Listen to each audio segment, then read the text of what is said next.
Okay, this is my theory. We're all very concerned about the nation's economy, let alone our own personal finances. We listen to the media news coverage, we read our newspapers, and we hear all the theorists, all the economists, all the financial experts discussing what happened, how it happened, what's it going to take to fix it, can it be fixed? You know the pattern, you've all heard it, you hear it every day, or read it. Sometimes we humans tend to miss the obvious.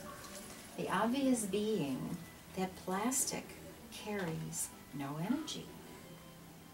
Checking accounts carry no energy. Only cash carries energy. If you think about it, even as far as the plastic is concerned, taking the analogy of the money out of the picture entirely, what's our food industry discovering? It's not good for us to package food in plastic. It's not good for bottled water to come in plastic. You know, the plastic is having a detrimental effect all the way around, and yet we're using it as money.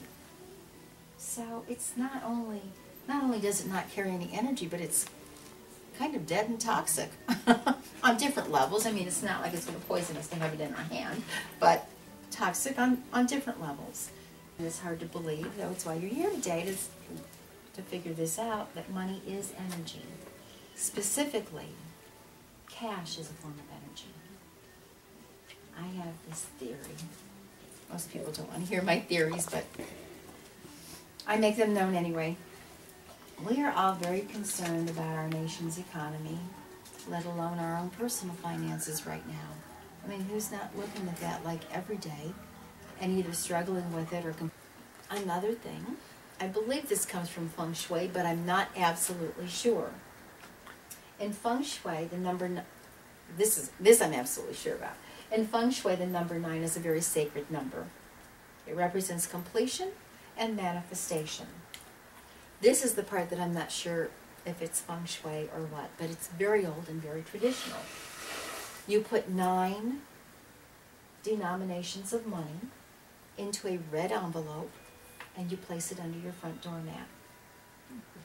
It can be 9 pennies, 9 nickels, $9, whatever. Mix it all up, but 9 in a red envelope under your front door and spend with cash. Okay. So there are times that I've heard somebody say, I'm low on cash to make a major purchase to keep the energy flowing. But I find too that you can get stuck though. Like my parents, they would spend a lot of money for Christmas and they would just, money that they didn't have, and it would take them all year to pay that off. So if I get really crazy and I let my little kid out and I go spending, then the consequence of that is I've got bills, I'm more stressed. No, because what you're doing is you're only using cash, you're not using credit, and it doesn't have to be big. I've never said it had to be. I can give you an example. Before I had the salon, I worked at one of those little kiosks in the mall. And at the Great Lakes Mall, I mean, you could roll a bowling ball from one end to the other and not hit anybody sometimes because it would be so dead. So if you're a kiosk in the middle of the mall, it could be a long, boring day.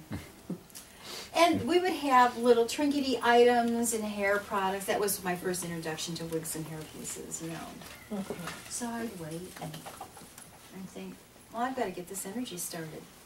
So I'd take some cash out of my wallet and I'd put $12 in the cash bag and buy myself a bottle of hairspray. And it worked every time. The customers would start to come. Somebody had to get the energy rolling, the energy moving. So no, I am not talking about spending money you don't have. I'm talking about things that you need anyway. Pay cash. You're buying food.